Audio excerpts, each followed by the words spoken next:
Operasi amfibi dalam sejarah peperangan di dunia.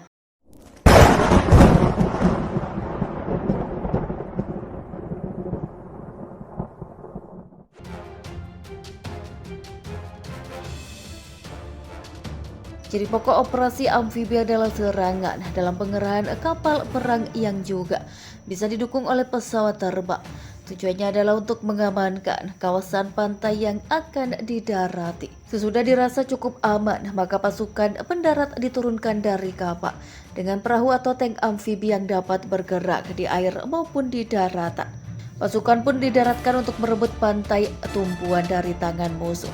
Aksi militer yang disebut pendaratan amfibi ini umumnya merupakan pendahuluan dari sebuah operasi militer yang bersifat masif. Tujuan pokok operasi amfibi adalah mengusir musuh dari pantai dan kemudian mendudukinya sebagai pangkalan bijak bagi serbuan yang lebih besar ke pedalaman. Atau bisa juga perebutan pantai ini bertujuan untuk pembuatan pangkalan laut atau udara agar mendekati wilayah musuh sekaligus mencegah dimanfaatkannya wilayah pantai itu oleh musuh. Jika sifatnya invasi, maka pendaratan besar susulan di pangkalan pantai yang sebelumnya telah direbut pasukan amfibi. Umumnya tidak lagi dimasukkan ke dalam kategori operasi amfibi. Kata amfibi sendiri diserap dari bahasa Inggris amphibian, namun awal dari istilah ini sebenarnya berasal dari bahasa Yunani yaitu amphi, yang artinya kedua-duanya, serta bios yang artinya hidup. Disimpulkan bahwa pengertian amfibi diterapkan untuk jenis hewan vertebrata yang di tengah evolusinya dari hewan air ke hewan darat sehingga mereka dapat hidup di air maupun di darat seperti katak dan salamander. Sekalipun peralatan khusus untuk operasi pendaratan militer dari laut merupakan temuan dan buatan di era modern, sejatinya sejak peradaban manusia telah berkenalan, akrab dan hidup bersama laut. Penggunaan kekuatan amfibi pun telah mereka kenal. Sejarah mencatat bahwa sekitar 1200 SN. Sejarah mencatat bahwa sekitar 1200 sebelum Masehi, kerajaan Mesir kuno acapkali telah menjadi sasaran serangan oleh kekuatan yang datangnya dari laut. Misalnya orang dari pulau-pulau di tengah laut dan pesisir selatan Eropa. Orang Mesir yang menamakan para penyerang itu sebagai orang laut umumnya berhasil memukul mundur para penyerang tersebut. Namun ada pula yang berhasil menduduki wilayah Mesir seperti orang Filistin di kawasan Palestina. Pada sekitar masa yang sama 12 abad sebelum Masehi, orang Yunani ketika menyerang Troy juga harus membuat pijakan lebih dulu di pantai. Demikian pula sewaktu orang Persia menyerang Yunani di Teluk Marathon tahun 490 sebelum Masehi.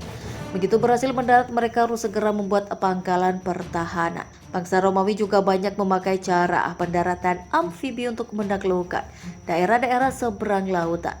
Antara lain Kepulauan Inggris mengalami serbuan amfibi Romawi. Pada tahun 55 sebelum Masehi, tatkala Julius Caesar mendaratkan legionnya di dekat Dover sekarang. Pendaratan ini dilawan dengan sengit oleh orang-orang Inggris Katolik, sehingga pihak Romawi harus mendekatkan kapal-kapal mereka ke pantai agar tembakan ketapel dari kapal-kapalnya dapat menjangkau pantai yang dipertahankan musuh.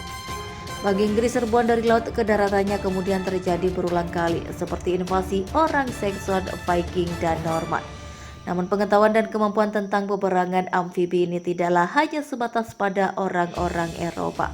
Pada abad ke-15 laksamana Cina yang tersohor dari masa dinasti Ming, yaitu Cheng Ho atau Cheng He, juga memimpin ekspedisi kekuatan maritim Cina ke negeri pantai Samudra Hindia kurang lebih 600 tahun yang lalu.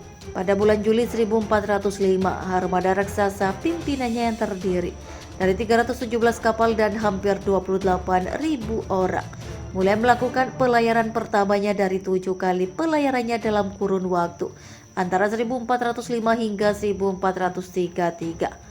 Kekuatan armada maupun pasukan yang dibawa Cheng Ho begitu besar sehingga semua tempat yang didatanginya tidak memberikan perlawanan. 600 tahun peringatan pelayaran Cheng Ho inilah yang sekarang diperingati di berbagai negara yang pernah didatanginya dari Asia Tenggara hingga pantai timur Afrika. Dalam masa berikut, Inggris termasuk yang paling mampu memanfaatkan kekuatan lautnya untuk peperangan amfibi dengan baik. Dalam sejarahnya, maka kemampuan dari kekuatan maritim Inggris umumnya lebih perkasa dari kekuatannya di darat. Misalnya rangkaian serangan amfibinya yang dipimpin Francis Drake berhasil merebut daerah atau pulau-pulau yang semula dikuasai Spanyol di Karibia pada abad ke-16. Juga perebutan Gibraltar tahun 1704 dilakukan lewat pendaratan amfibi. Begitu pula Quebec di Kanada yang tadinya koloni Prancis direbut Inggris dengan operasi amfibi pada 1759. Sebaliknya penguasaan laut oleh Inggris, Britania Rose the Wave merupakan penggentar atau deterrent terhadap upaya musuhnya untuk menyerbu Inggris dari laut, sehingga kekuatan kontinental Eropa sebesar dan sehebat Perancis di bawah Kaisar Napoleon pun tak mampu menyeberangi Selat Channel yang sempit untuk pendaratan amfibi di pantai Inggris. Namun itu adalah contoh keberhasilan. Banyak pula yang gagal dalam operasi amfibi masa-masa itu, terutama karena kapal-kapalnya masih memakai layar, sehingga secara teknis lebih menyulitkan dalam operasi pendaratan. Pada abad ke-19 kesulitan itu ditambah dengan semakin jauhnya jangkauan tembak meriam kapal. Pada abad ke-19 kesulitan itu ditambah dengan semakin jauhnya jangkauan tembak meriam pantai, serta mulai dikenalnya ranjau laut. Juga pengorganisasian pasukan di darat semakin memperbesar resiko atau bahaya suatu operasi pendaratan dari laut. Karena dengan cepat bala bantuan dapat dikirim ke pantai yang diancam serbuan amfibi. Persenjataan untuk pertahanan pantai pun semakin mematikan, seperti mula dipakainya senapan mesin, senapan berbagasin serta artileri tembak cepat. Sehingga pada akhir abad ke-19, orang pun mulai mempertanyakan apakah operasi pendaratan amfibi masih punya masa depan. Namun bertentangan dengan kekhawatiran tersebut, abad ke-20 ternyata menunjukkan bahwa operasi amfibi malah semakin relevan. Sekalipun pengalaman pahit dan berdarah-darah dialami operasi amfibi sekutu di Gallipoli, Turki tahun 1915. Hal ini tidaklah menyurutkan penggunaan cara berperang ini.